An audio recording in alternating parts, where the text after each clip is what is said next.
So, you want to be a dungeon master. So you want to be a dungeon master. So you want to be a dungeon. So you want to be a dungeon master. So, you want to be a dungeon master. That's great. We're here to help. I'm Taylor. And I'm Justin. This week, Taylor and I have our Explorer packs, rations, and land vehicle proficiency ready because we're traveling back to the world of Reddit. This episode is going to be D&D horror stories again. We're going to read these stories, discuss what went down, and what maybe could have been done differently. If you have a D&D story, horror or otherwise, I'm going to be honest, I would love some happy D&D stories for once. Yeah. Please shoot us nice. an email over at soyouwannabeadm@gmail.com or join us on our Discord and let us know. You know? All that stuff can be found in the description of these podcast episodes, wherever you find them. But that's pretty much what we got going on. Let's get into it. But first. Always gotta be but first. Taylor, you want to handle this one? You want to take this one? Yeah. So Justin, I got a real interesting question here for you. Interesting little but first here. If you could be any species from D&D, what would you be? Okay. My first thought, and not necessarily my best thought, and it's so stupid because there's like one really specific thing that's keeping me from being like, this is the move. My first thought is tiefling, because I'm just like, they're hot. It's cool. All different kinds, like just the powers, the different, I don't know, something about them. Mm-hmm. But also, do I want horns? And I don't know if I do. I'm thinking of how often I wear beanies and hats. Oh yeah, my entire life, and I don't know if I'm ready to get. You'd have to up. cut holes in them. Yeah, I'd have to see what that would look like. It depends on. Do I get to pick what the horns look like? Maybe, I don't know. But my next answer that I've thought a little bit more about, that I actually am obsessed with, and it's like really and honestly, I try when I make D&D characters, I try not to insert too much of myself into the characters, especially. I'm not one when it comes to like video games and stuff. I'm not one to make in the character creation portion. I don't really make people who like look like myself. It's not never. That's never really been my goal. It's always like this fantasized version of a hero character. It's a character that I'm playing. It's not myself, you know. That being said, my favorite species to play at all times, because I think it's so much fun and it would be what I would want to be, is a changeling. Okay. I want to be able to change. Yeah. That's a really fun I like ability, the fluidity of it. Yeah, you didn't know that this question could potentially be really deep when you posed it, but it can, because I really do enjoy the fluidity of it. Some days I want to wear a 3-piece suit and saddle shoes and a fucking cool hat, you know? And then other days, not so much. Other days I want to wear something totally different, and I want to switch. I want different vibes. I feel that. And the changeling can do that. That's pretty dope. Not to mention their true form is a little creepy and terrifying, and I kind of dig that too. Have that in your back pocket whenever you need it, you know? Yeah. Yeah. Spook some people out and be like, hey, get off my porch. Oh, Jesus Christ.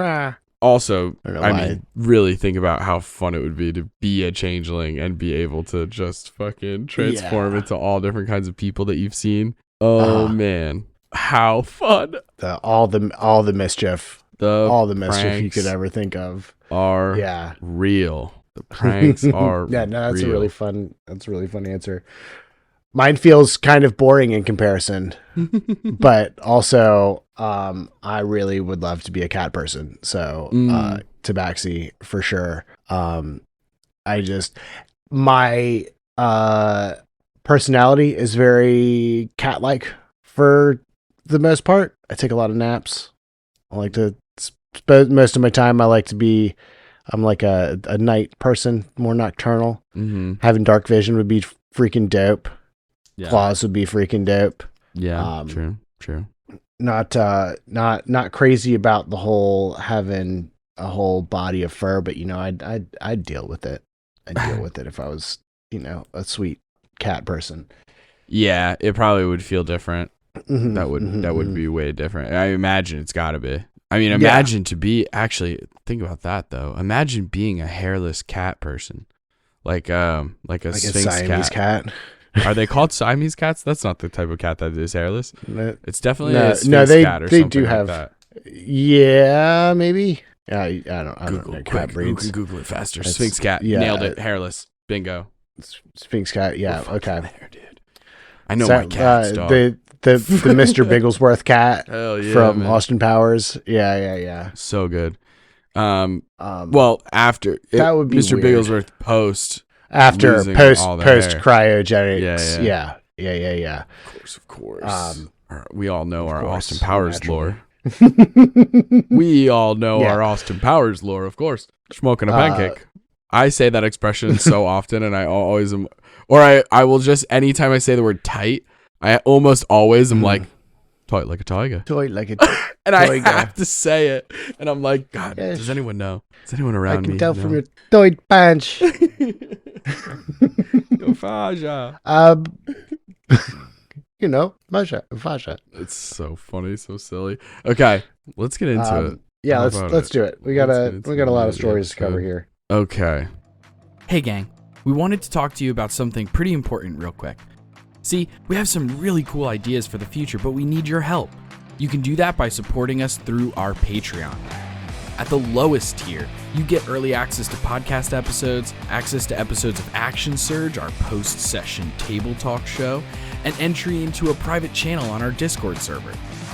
At the next tier, you can get access to Bonus Action, our bonus content podcast where we talk about a huge variety of D&D and TTRPG related things, like Multi-Class Mystery Mashup, where we get 2 random classes and have to build a character, or Monster Matchmaker, where we go over our favorite monsters at each CR level, or recaps of our home campaign, plus so much more.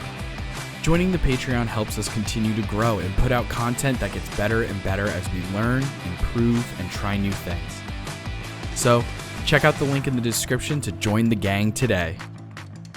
Let's roll a d20, see who goes first. Sure. We'll just handle it that way. Whoops. Oh boy. Oh boy. Got a 6. Is also right. Well, hey, guess what, buddy? You're going first because I got 3. Okay. You beat me. Sure. All right. So this one, the title is wild here. Yeah, DM executes my character session 1. Already sounds like a nightmare. Yeah. Sounds like you need to get out Before of that you get table. into it and give us the context, because splat. here's what I'm thinking when you read this kind of title to me. Number 1, I have flashbacks back to when my PC was killed during a session 1. And although I just went with the punches and was like, hey, man, it is what it is. Like, we rolled the dice. This is how it turned out. Because there is something to be said about the DM didn't break the rules in the situation where my character died session 1. Does it mean that there weren't still like maybe some red flags or like some like clear issues with balancing? Yes, that those things can also be true, even though the DM didn't like with malice go out of their way to kill my character. It was a perfect storm of the DM kind of didn't balance that encounter the right way. And also, I fucked up in character creation and didn't give my character a single melee thing to do. And so once I had people up on me, it was disadvantage for everything, and it was dunzo. Yeah. Sorcerer Dr. Hal Jimpert didn't stand a chance. Poor Hal Jimpert. Yeah, what are you gonna do? So I'm curious to see how this will go. Okay. So yeah, let's get into it. This is from the player's perspective, obviously. I've been playing D&D for almost 9 years now, both as a player and a DM. I've had my fair share of ups and downs, but this situation has bugged me for a long time, hoping to get some outside opinions on what happened. Good news, we're here for you. A friend decided to start up a new campaign and had 2 others and myself join. I rolled up a rogue for my PC that I was really excited about playing. Kind of a street rat that got picked up by a gang, now served as a jack of all trades type. As I was talking about my backstory with the DM in session 0, he told me to make a second character just in case. Wah, wah, wah, wah. Red flag. Maybe a red flag. They had a session 0. That's good. You and I have talked about games where I've said, like, for a future project that we won't mention, I've said to you, like, I'm going to have all the players make a second character. Death is on the table. Yeah, no, but and that definitely obviously. is. Yeah, so I guess talking about it in session 0, as long as you're cool with it, then sure, yeah, let's go. It could be a red flag. Yeah, it depends on how it's asked. It depends how the DM asked. Are their eyebrows going up and down really fast when they ask? And make a second character. Then you know if something's amiss. Are they twisting their mustache as they say it? You know what I mean? Are they wearing? Do right, villain? Do they have any sacks near them that have money signs on them? Because that might not be a DM. That might be a straight up crook that you're playing with. Right. Yeah. Then stop playing D&D. Call the authorities. But anyway, so I've been there before. A lucky crit or a bad fall while doing something stupid. I didn't think anything of it and made up a paladin quick and threw together a backstory. At this point, the DM told me he liked my second character more than my first. I told them that I was really excited about the first one and I would prefer to play my rogue.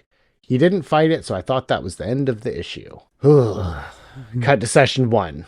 We're stuck in an island city that is overrun with undead. They roam free at night and retreat to the sewers during the day. Our first quote-unquote mission was to earn money to afford passage off the island by hunting undead in the sewers. Our trio descended and fought off an assortment of zombies and skeletons before encountering a lone undead figure. The DM told us it looked stronger than the ones we had fought previously. He later described it as a buffed white, which is way too tough for 3 level 1 adventurers. Of course, we had no way of knowing this beforehand. We attacked it. Our fighter took front line and hit it pretty hard. Our bard used a debuff. My rogue threw a bottle of holy water that he had bought from a vendor in the city, which did decent damage. On the white's turn, the DM chose to have the white ignore the fighter, smacking it with a great sword, take an attack of opportunity, and go straight for my rogue. I was downed round 1.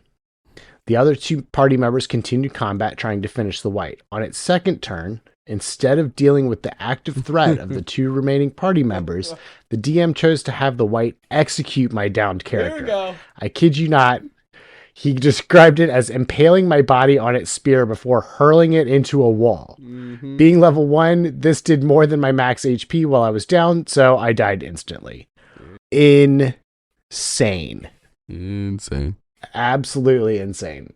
The remaining party ended up defeating the white and returning to the surface. Obviously, I was unhappy with the situation. I had spent lots of time on my character and felt unfairly targeted. Rightly so. When I brought this up to the DM, he said we weren't supposed to fight it, and he was trying to teach us to run away.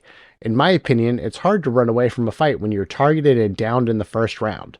I'd love to hear opinions from other points of view. Thanks for reading. No, that's there's a lot wrong with that. Level 1 is not the time to try and teach them to run away. Yeah, I think in my mind. The idea that you just put in a really strong monster where it's going to be like TPK territory and you're like, well, I'm just teaching them to run away, is like, that's not how you do it. No. Because you have to remember that in game these characters are supposed to try and be heroes, and so they want to fight things, and so you have to have like NPCs coming in and being like, hey guys, you can't handle this, like I'm your superior, somebody like a figure of authority in the world, right? Tell them like, heads up, if you see this monster, run the fuck away. You know what I mean? Like somebody has to tell the players, hey, you can't handle a beholder. Right, or whatever it is, or giants. Like our home campaign, Sword Coast Coup, level 1, you encounter giants. They're very far away, but you see giants, like stone giants, and you're level 1. They'll absolutely murder you all. And not to mention, there's like 8 giants. There's a ton of them. Right now, the whole goddamn town of them. I have it set up so specifically that way. When I played with you guys, you, Taylor, and our friends, you guys were a little bit more familiar with D&D. You guys were familiar with even just fantasy video games. You knew that giants were stronger than you guys currently were at level 1. I didn't have to tell you or quote teach you to leave or flee or whatever. But with my other group, Right. there was a point where they were like, we have to get the town back. And I had to be like, this is all it took was me going, hey, let me get everybody to make like a history check or like a nature check or something. Oh, okay. Oh, somebody got a 23. Okay, great. Or hey, somebody got a 15. Fantastic. Again, they're level 1. So the DC is like a 10. Oh, you got a 10? Right. Great. You know that if you guys go to fight those giants, they'll murder you all. And they won't blink twice. Yeah. Boom. Oh, I taught them. Done. I taught them through the mechanics of the game without killing or hurting or maiming their characters. There's so much better ways to let your players know that an incoming encounter is going to be incredibly difficult, if not impossible. Right. And the other thing is at level 1, ignoring the front line and going for a DPS is hitting them while they're wild. And hitting them while they're down at level 1, wild. Absolutely wild. Yeah. Oh my gosh. It's a little much. Get up and run away from that table. Holy crap. Because if that's level 1, I can't imagine what kind of shenanigans they're going to be pulling at level 10. Yeah, I know. It's really silly. And it looks like based on the comments and stuff, everybody is kind of jokingly saying the same thing of like, well, it sounds like your paladin second character needs to double multi-class into rogue.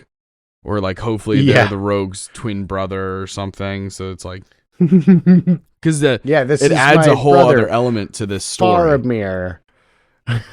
Exactly, because there's a whole other element to this story about the DM allegedly doing this all for the sake of saying, I don't want you to play your rogue. I want you to play your paladin. Right. Yeah, and that just is a level of control that's unnecessary. It's unwarranted and it's undeserved. You don't get to choose. Yeah. As the DM. Yeah, you're the overstepping. DM. You're playing every other character other than the 3 people sitting at your table. Yeah. You don't want them to be a rogue, or you don't want the rogue, or you want a paladin in the party or whatever. Cool, give him an NPC friend for a little while or something like that. You play the paladin. I know, right? But don't. That's just a level of taking away character autonomy or player autonomy that is inexcusable as a dungeon master. Inexcusable, sentenced to death. Goodbye. You are the weakest. I'm kidding. No, I'm not gonna go that hard. Get the guillotine! Get the guillotine and the trebuchet, for when we behead him, we shall catapult that motherfucker. We'll see if he goes further than last week's tribute.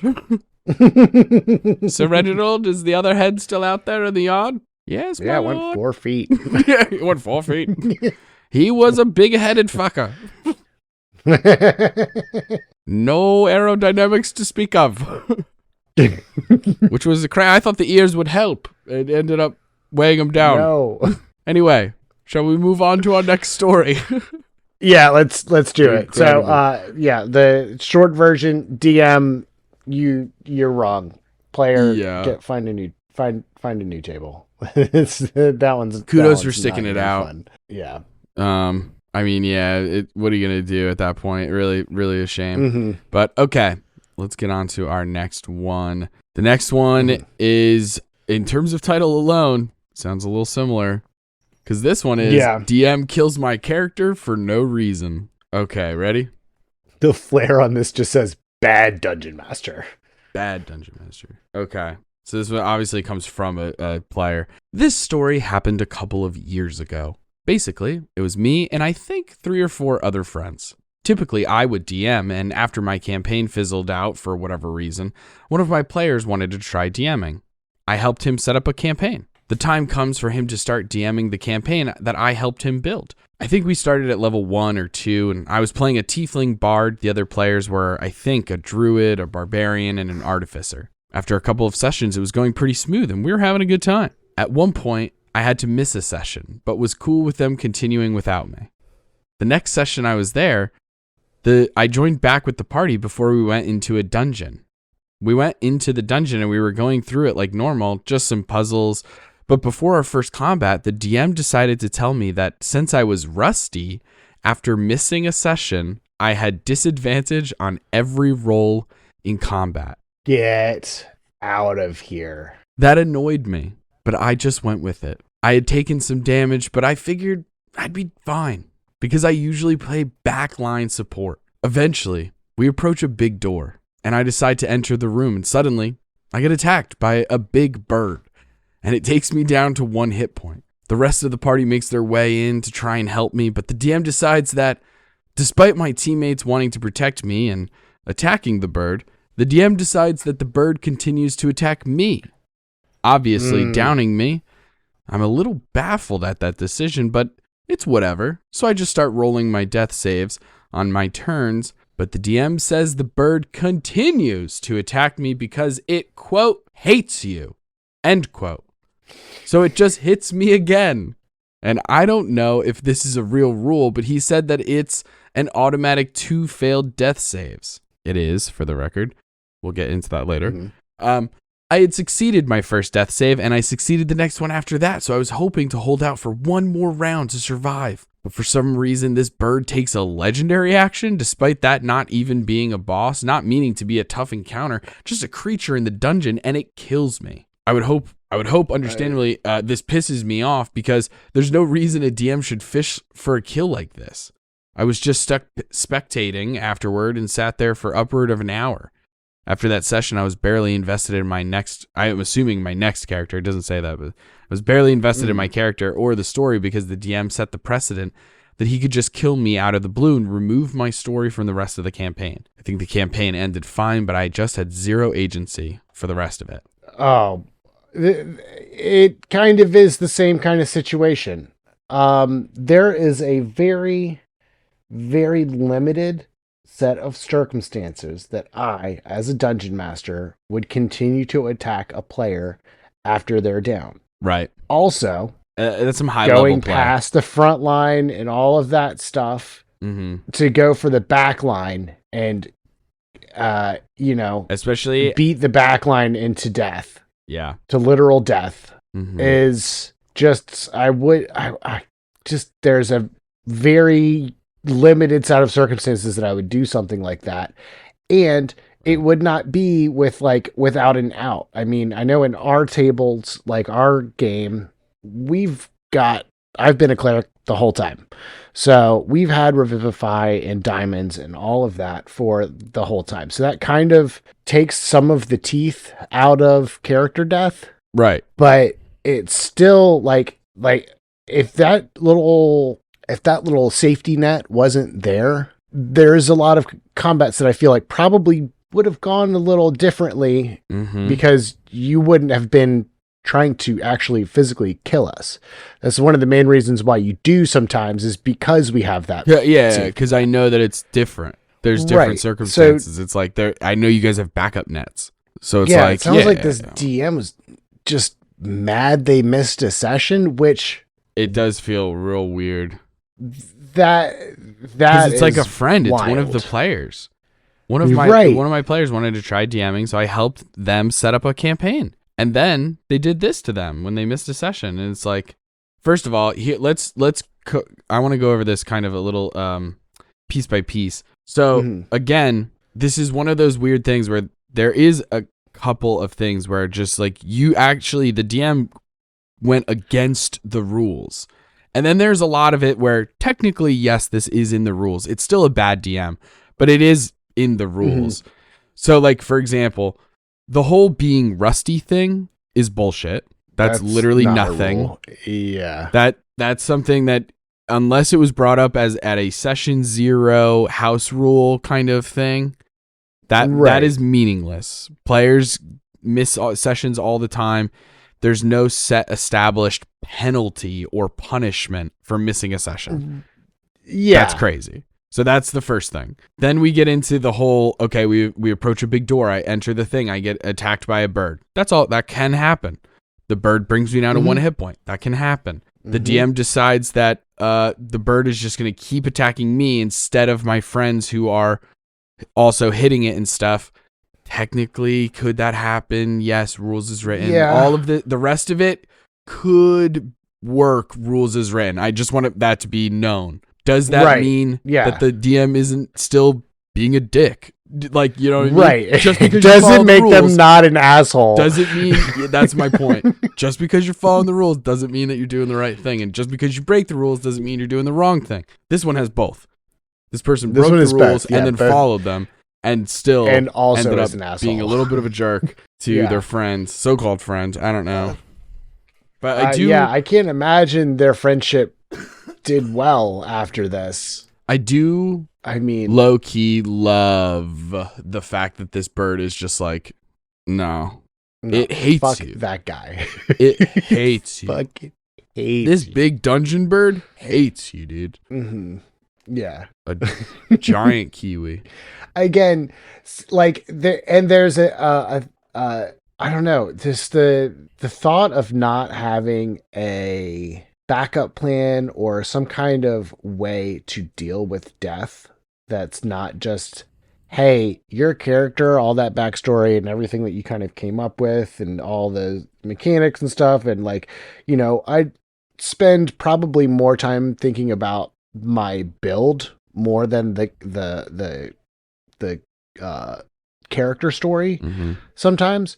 But if I had spent a bunch of time coming up with this sweet build that, like, you know, did cool stuff, and then you were like, nah, I don't like that, I'm gonna just kill all. I don't like that character. We're gonna get rid of it. That's why it's so important for DMs and PC players to kind of come together. Unless you know each other, like you and I know each other pretty well. Like I don't feel like I need to be like, hey Taylor, go over every single thing that you're thinking for this next character, for this next game. I need to know every step of the process so that at any point I can shut you down. But do it so proactively that it doesn't be confrontational. Like, I don't have to do that. I could just be like, all right, Taylor, just tell me what the fuck you're playing. And I'll ask questions like I do for every player to get down into the nitty gritty for backstory things. But also that helps me tie your character to the world so that it all feels like a fun situation. But like, if I'm playing with newer players, then I need to ask them a million questions. Like, it happened in a session 0 for us recently. We had a player who asked to play a different type of species that we would have homebrewed. It doesn't exist in the setting that we were trying to tell. And it kind of was just like, I really think that that it's going to change things too much. It's going to get us too far away from the theme that we're trying to do with this particular, short series. Because it's an actual play, so it's the expectations I'm a little bit stricter when it comes to stuff. Where if it was a home game, immediately I would have said yes. I only said no to that particular option because number one, he did have a backup plan. Technically, it was his first plan, was the one that we ended up going, and then the second one was this other idea where I was like, it's cute and everything, but it really, I feel like, takes away from it more than it adds. I know what you're talking. Are we talking about the chicken? We're talking about the chicken. And let's leave it at that. Our listeners don't need to know about our chicken drama. Yeah. They'll be. It would have been good. It would have been good. There was definitely some really good comedy around it, and it just would have broken too much. Yeah, the chicken would have been a problem. The chicken would have been a problem. Anyway, send us an email if you're pro chicken or anti chicken. Let us know. Do you like chicken fingers, chicken wings, favorite preparation of chicken? Honestly, any kind of chicken. Favorite breed of chicken, favorite color. Yeah, let us know. I like the chickens with the feathers that are like way too many feathers for their head. Oh, those are good ones. Yeah. I like those a lot. I like a good there's a couple Asian varieties of chicken that are just freaking colorful as hell, man. Oranges and greens and like crazy colors, just beautiful. But anyway, that is it for that. So DM bad story. DM stamped bad stamp. All right, straight through Joe.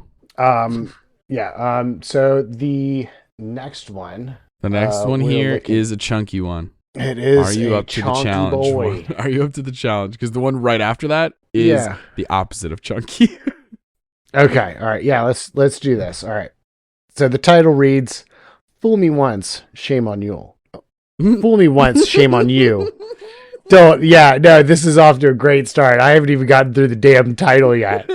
Fool me twice, shame on me. Yeah, you guys you guys have heard the phrase. All right, I'm Shame moving on on. Yule I'm log. moving on. That's Shame on shame on you. Stupid. Yeah. Oh my god, that's so funny. Anyway, so I just need to get this off of my chest. I have this quote friend.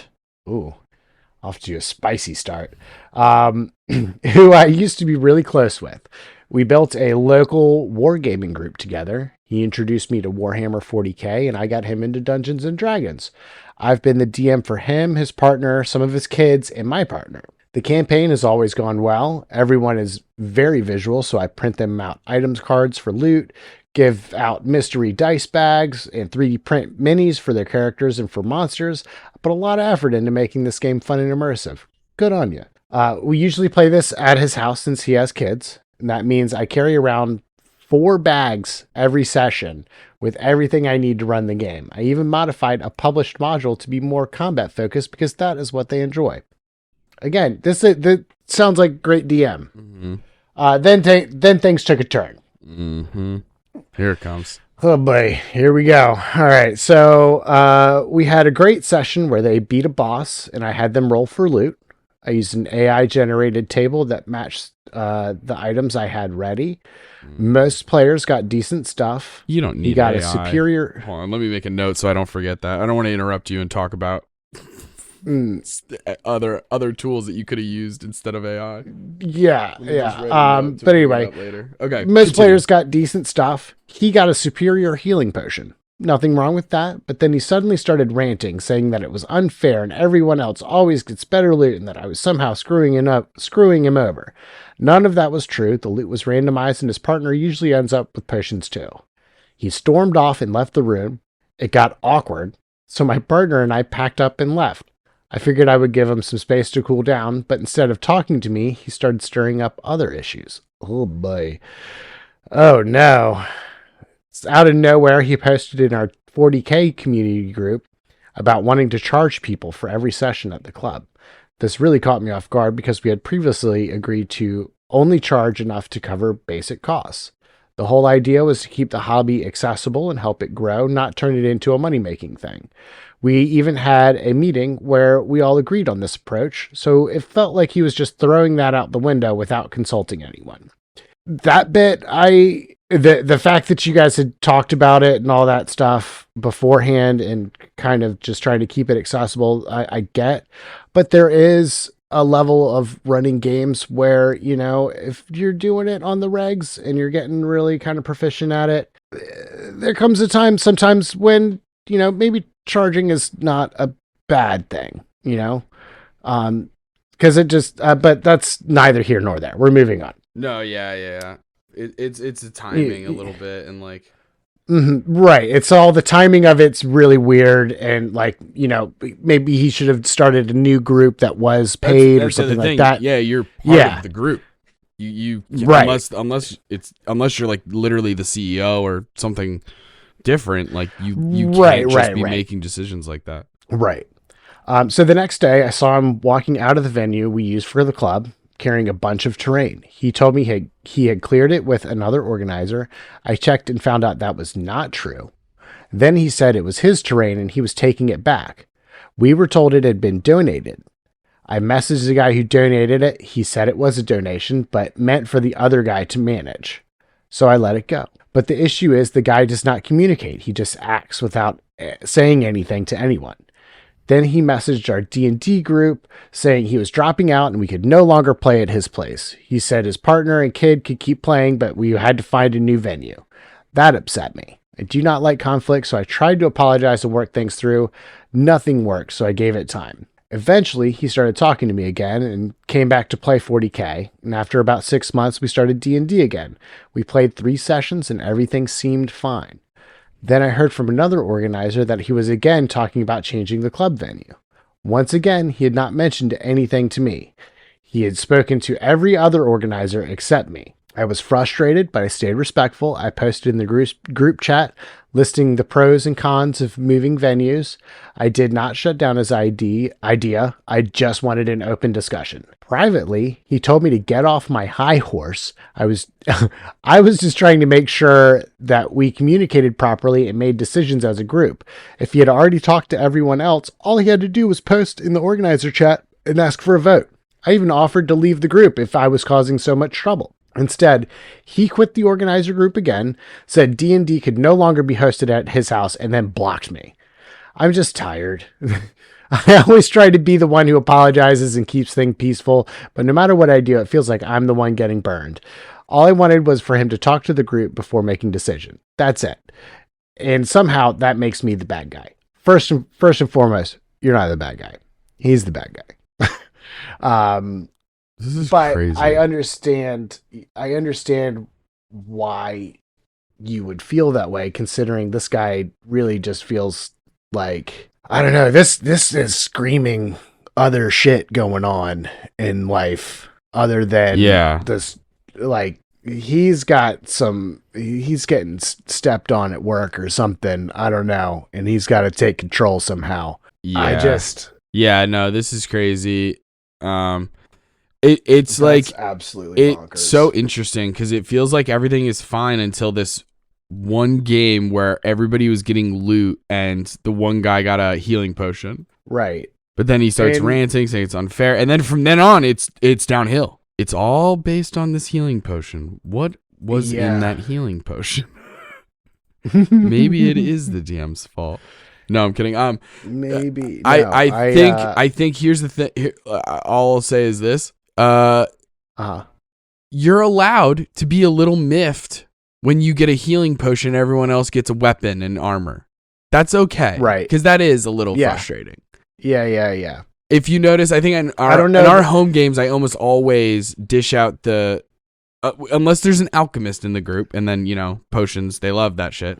But like for the most part, if I'm handing out potions, it's everyone's getting a potion. Everyone's getting some kind of consumable. Oh, everyone's getting a weapon or armor or a magic item. Yeah. I think that part of it, I can see being mad. I cannot see. Oh, he handled it the wrong way, like a child. He freaking exploded, like a little baby infant. The little baby boy. Yeah. Little baby boy just decided, to throw a temper tantrum. Exactly, like an infant, blow up his whole. He blew up his whole life because this is two hobbies that he's basically running into the ground now over a freaking healing potion. Could the loot table be adjusted? Probably. Maybe stop using AI. That's another point I would make. Yeah, because I do see kind of where he's coming from. He handled it poorly, but if everybody else at the table is getting magic items and scrolls and stuff like that, and you get a freaking healing potion, I'd be a little ticked too. Yeah, but that's an easy thing to just be like, hey, DM, I don't really love that I just got a healing potion. Is it cool if I reroll? Right. Is it cool if I get something else? Like, no offense, just like I don't really want this. When everyone else is getting swords. And then if your DM says anything but no problem, then they're an asshole. Right. Exactly. Yeah, no problem. But because it is. Other than that, this player is a psychopath. It sounds like AI is tearing apart our world. Yeah, it's all the AI's fault. They're the one who gave them this. That's what we really need to. What we really should double down on here is that AI is bad. Okay, it really is, guys, and it's like it's bad for so many reasons. Here are two of the main ones. Number one, most forms of AI, especially generative AI, steals other people's work. That's just how it works. Right. That's how it's able to come up with images or writing or answers, is that it's scouring the internet for other people's artwork and writing and whatever, and it steals that. So number one, that's why it's bad from like an ethical standpoint. Part number two is both ethical and also just like humanitarian, I guess. The amount of electricity and power that it requires for AI to work, like ChatGPT, Elon Musk's different AI platforms, Bill Gates and Microsoft has their own, like all these different things. Mm-hmm. They require so much energy to run these servers that it's like an insane amount of clean water needs to be used.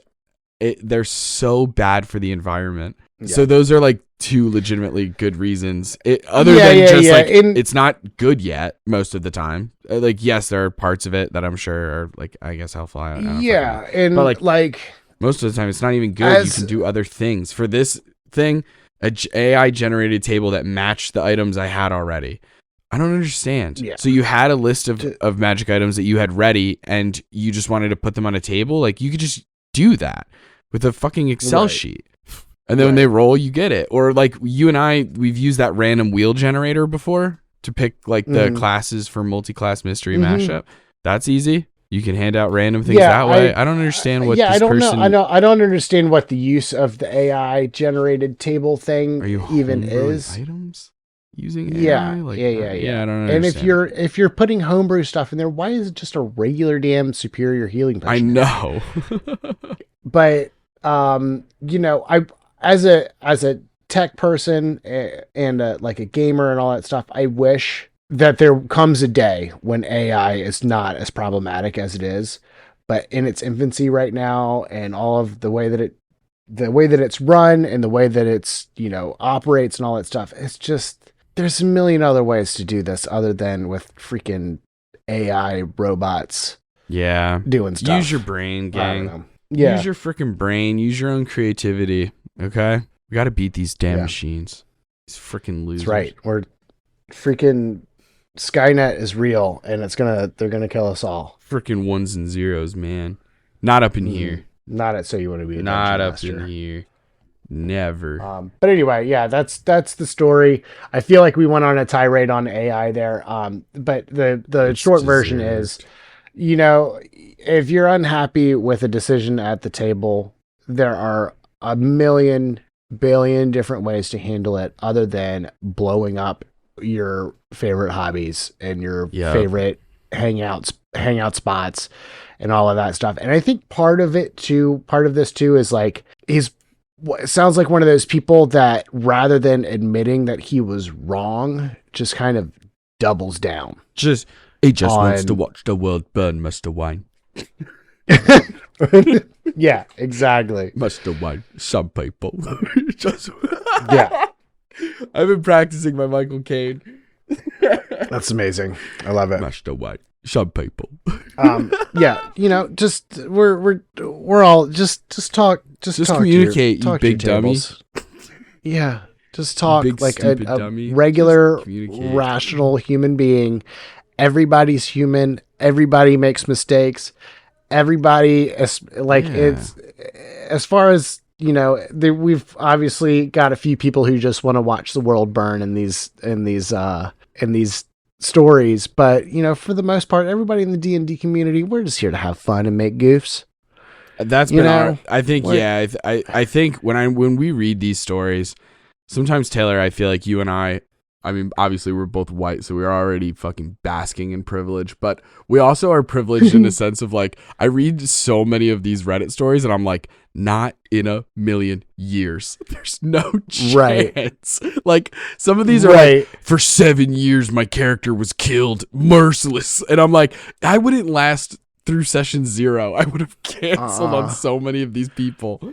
So it's just like, oh boy. But no, I totally, I hear you. I think, yes, let's be hopeful. Let's operate under the understanding that, yes, the majority of the D&D community are good and noble and respectful and hold space for all different kinds of players and community. And these stories make it seem like the gatekeepers have a louder clutch on the mic, but that's just because they're fucking so stupid that it makes us laugh. Yeah, and so we talk about it. Yeah. And so it gets played. It's honestly because it's because these episodes do so well.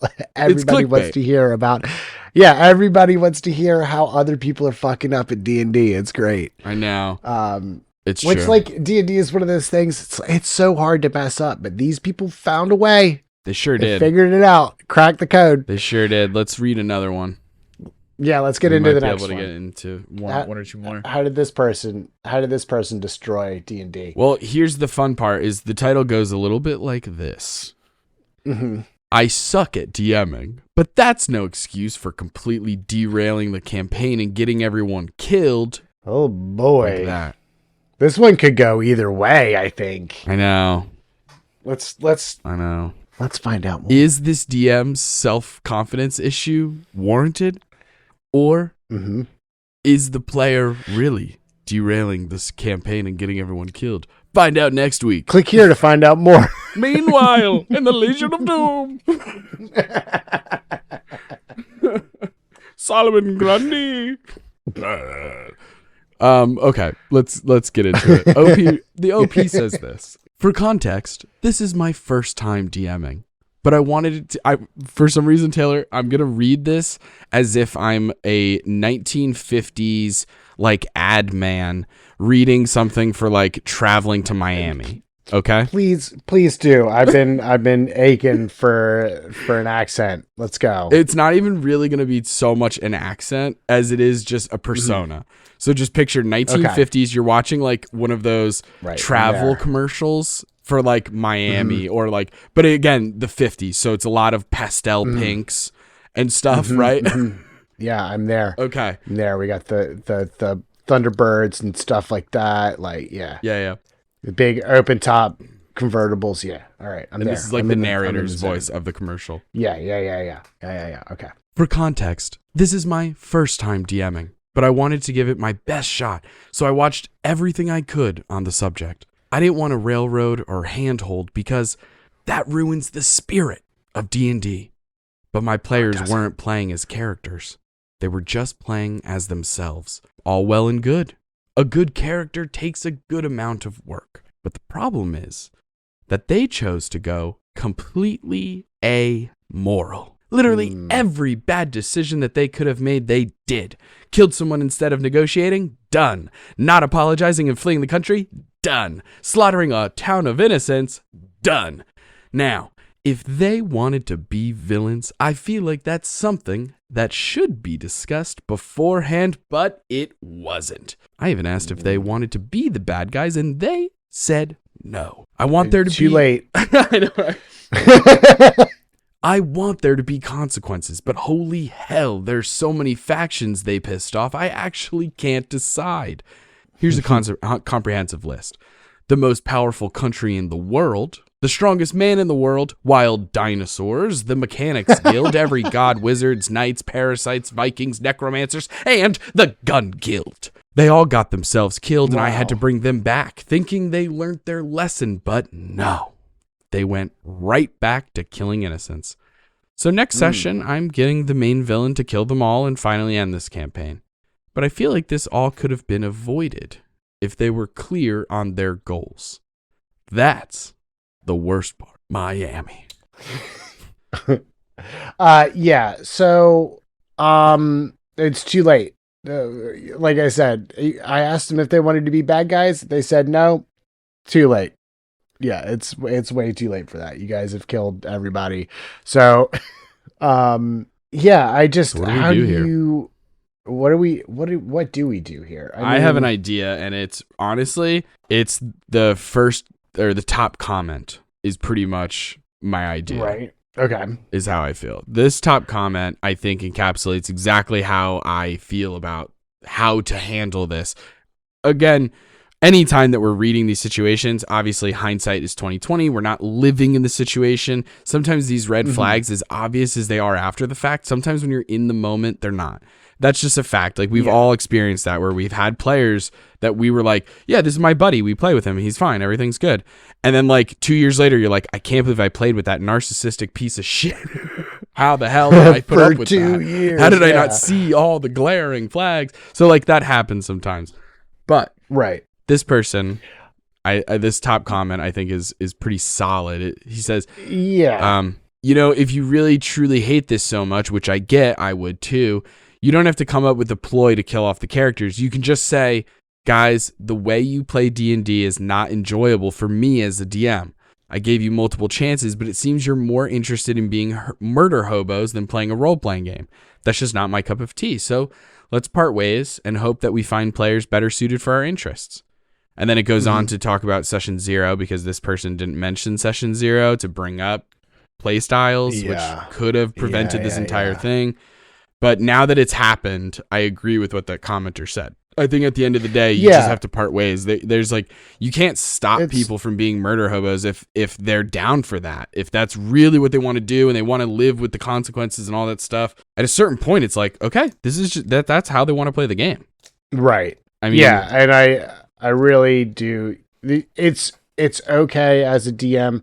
Sometimes it really sucks. I will admit. Sometimes it really sucks because you have a group of people that you would like to hang out with, and you guys may or may not be friends outside of the table, and especially with a person like this who sounds like they're the only way that they're going to get to play D&D is if they're the dungeon master, which really and honestly, I was there for years and I get it. But sometimes you just gotta, if it's supposed to be fun for everybody. If it's not fun for you as the dungeon master, you're part of everybody. You don't have to be a part of it. You can just walk away, and they might be mad and they might get upset. And then you tell them, okay, well, why don't you DM then? Yeah. And it really just comes down to people have different play styles. Yeah. There's nothing inherently wrong with wanting to just kind of go buck wild. I mean, we've all played, not literally, but most of us have played Grand Theft Auto at some point, and like it's fun sometimes to go off the rails and just like go buck wild for a little bit, or like Cyberpunk 2077 or something like that. Like punch in them cheat codes, get the rocket launcher, run around, see how long you can go, how many stars, see how many stars you can get. That shit's fun, man. Steal a plane. Yeah, go nuts. It is. But like, it is. So it's natural that people are going to want to explore stuff like that in a D&D game. Go back to the TV show Westworld. Same idea. Oh, I mean, people go into that Wild West theme park with like these ultra realistic robots that look like people, and some people get really dark in that world because they're letting loose and they know that there's little consequences, because it's not like you're killing real people, you're killing fake people who don't exist. None of this is real. It's all make believe. So there's a certain part of being like, why can't I be a murder hobo? And it's a totally fair and valid way to play the game if you want to, and everybody at the table is down for that. Well, so and it sounds like they didn't have a session 0. They never talked about like how much of this is boiling up inside of the DM before they're like, hey, actually, guys, because at nothing in here, obviously this is just the DM talking, so we're only getting one side of the story. But the I suck at DMing. Where is that? Where does that ever come up ever again? It literally doesn't. It's just somebody being harsh on themselves for no reason. Yeah. Being like, hey, I'm not like Matt Mercer, and therefore I'm trash underneath your shoe. But what the hell is going on with these players? Sounds like you've got bad players. Yeah, it sounds like you've got unimaginative players. Here's where you need work as a DM. More communication and more early communication, being more proactive about setting expectations. Right. Some people expect them, we're just going to like start the game and just start playing and we'll figure it all out. And it's like, that's fine.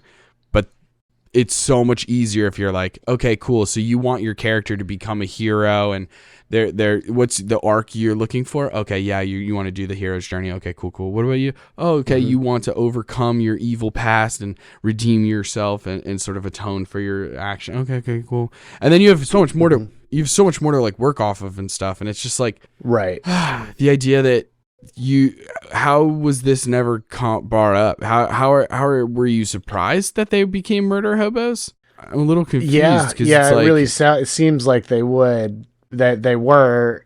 surprised by this, and that's, like you said, it's a communication thing. And I think if these people are truly your friends and you go, hey, I'm not having fun DMing this, can we come up with a different solution? And they go, no, we want to kill everything.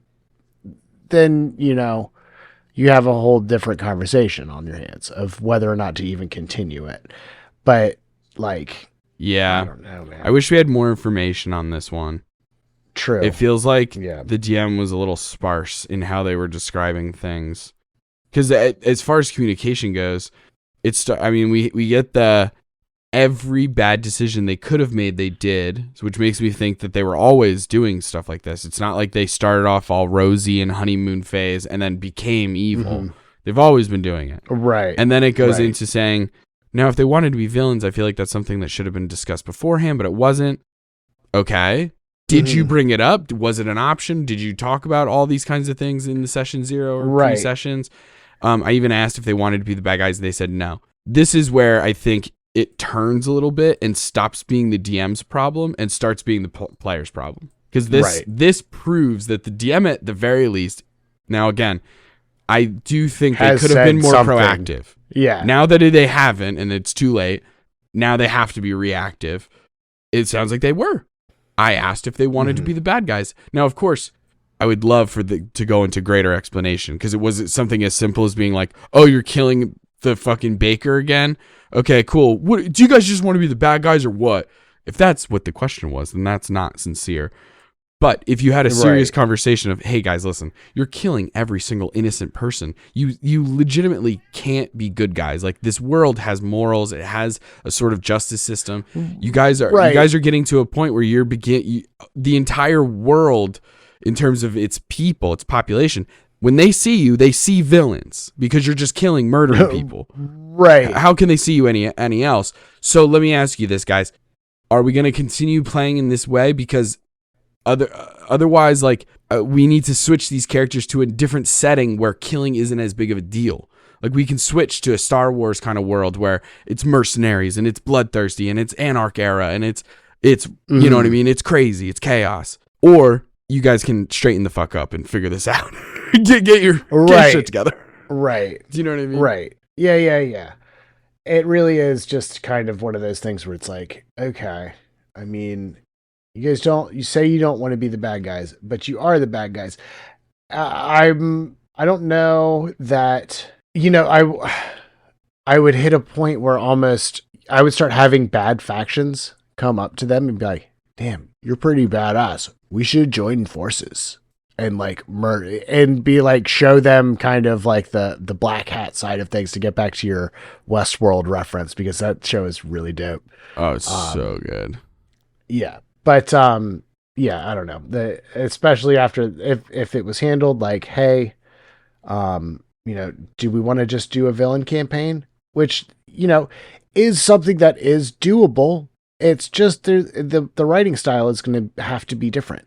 You can't be just given, little, the farmer can't be the quest giver in that campaign, because they're just going to kill that guy. Yeah. The quest giver has to be somebody that is insanely more powerful than them, so that if they try some shit, they die. Right. Or get captured or beat up or whatever, what have you. But it's kind of one of those things, again, session 0 or just a discussion after a session.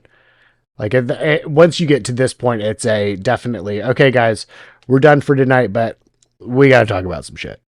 Yeah. we got to talk. There's some interesting comments in here too. One person brings up a good thing. They wrote, I have a simple technique to use when someone starts exhibiting murder hobo behavior. Player, I want to stab that beggar.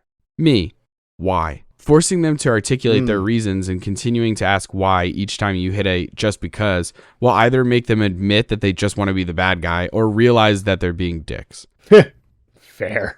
I do think that's pretty legit, because it's true. Yeah. It really is just okay. And then another person kind of expanded on some of the questions that we had asked earlier of, I even asked the person if they wanted to be the bad guys, and they said, no. Here's how that could go. DM, do you want to be the bad guys? Players, no.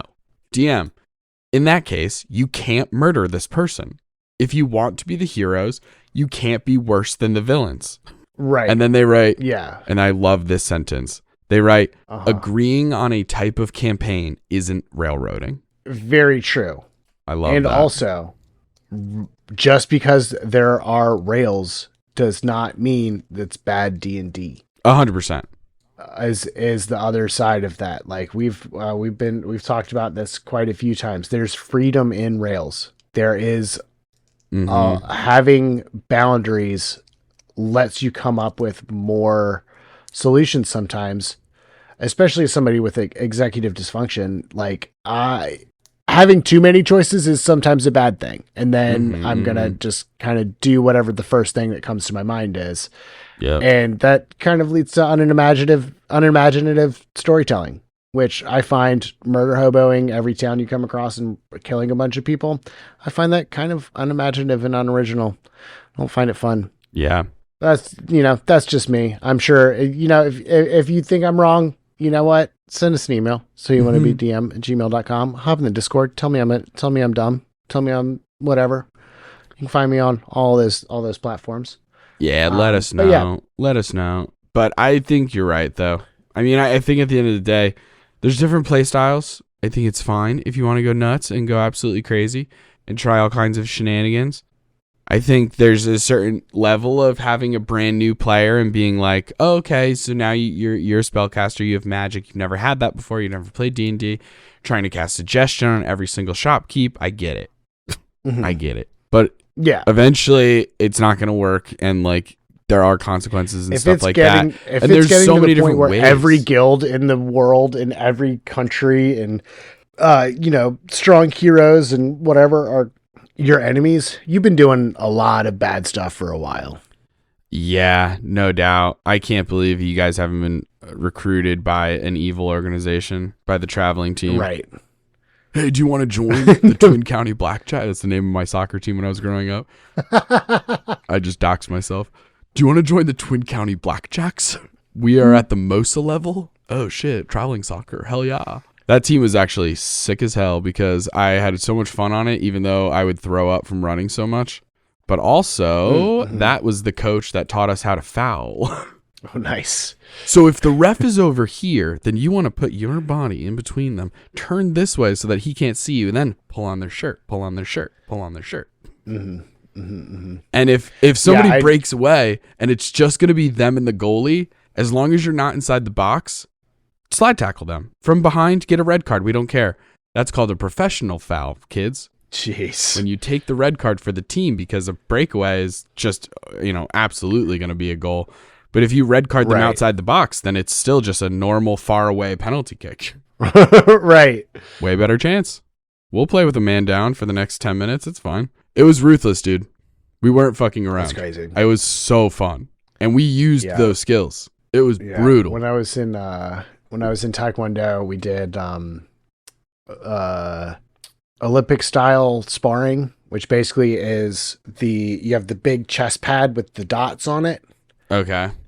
And any kind of, like, for the most part, you can't score with punches unless you knock them down with a punch. You can only score with your feet. So, for the most part, you're throwing a bunch of kicks. Punches are legal to throw, but it has to be within the chest guard area. You can't just punch somebody in the face. Yeah. Right? Okay. So these chest guards had about an inch or so above where the padding was. That was still technically chest guard, but it wasn't padded. And if you come in at just the right angle with your knuckle, you can hit them in the chest, like right in the sternum with your knuckles and hurt them. And it's still technically a legal punch. Right. We practiced that for a little while, of just trying to get the other person to give up out of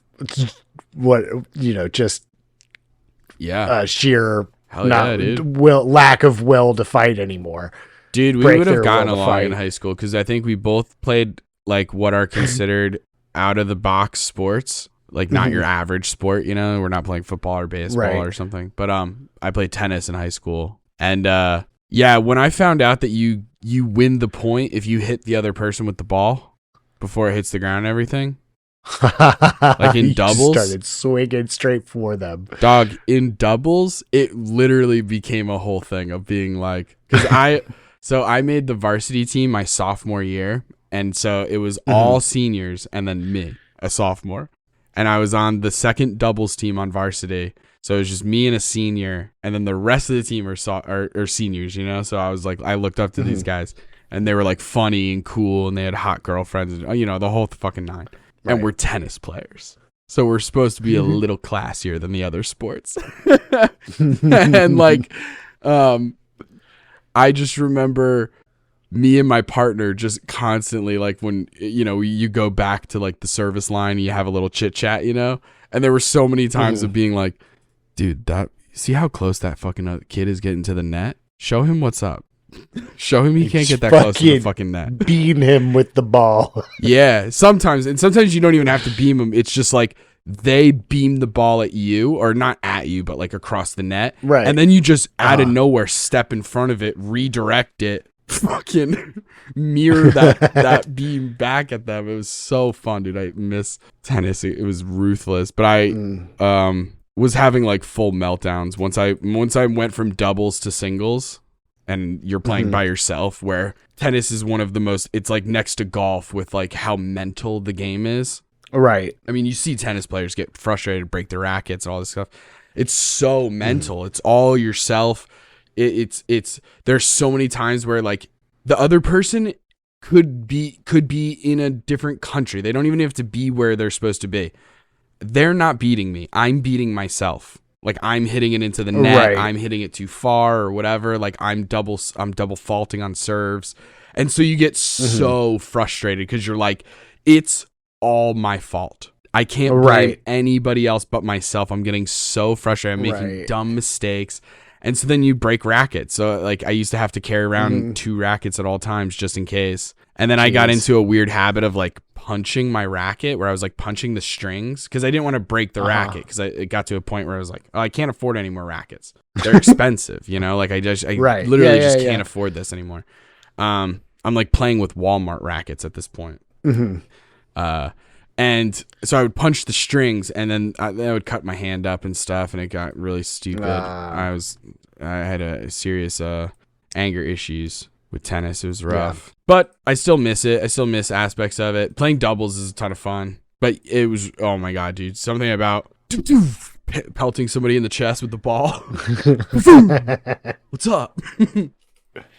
But then you had to be ready for retaliation. Right. Yeah. Equally excited because you're just sitting there. How close to the net can I get? Ooh, are you guys gonna try to hit me? Ooh, tried to hit me, but it went out of bounds. Sorry. Oh man, so fun. Well, gang, I mean, I would love to get into some more stories, but it looks like we've run out of time. So please, if you guys find a story on Reddit or something like that, you can feel free to send it to us if you want us to check it out. You can also send us your own ding dang dong stories, okay? Because I want to check them out. And then, you know, heck, check out the merch, you rascals. Yeah. You know, and that merch is coming to you straight from Fresca. And we want to thank them so much for no, absolutely no. It's not. Fresca has nothing to do with the merch. It's Big Milk. No, we have no Fresca merch, and that's all we have. Big Milk merch. You can find us. We actually do. We actually do have Big Milk merch, so you guys should check it out. But other than that, you can find us on TikTok and Instagram at Soyouwannabeadm at Soyouwannabeadm. Wow, I'm all over the place today. Started off great, ending strong. You can ask us a question at soyouwannabeadm at gmail.com. If you liked the episode, don't forget to give us 5 stars in a review wherever you found us. Check out the Patreon, Twitch, and obviously the merch with the link in the description. Join us next time for more Dungeon Master tips and tricks. Bye. See you. And now I get to shout out the members of our Patreon gang.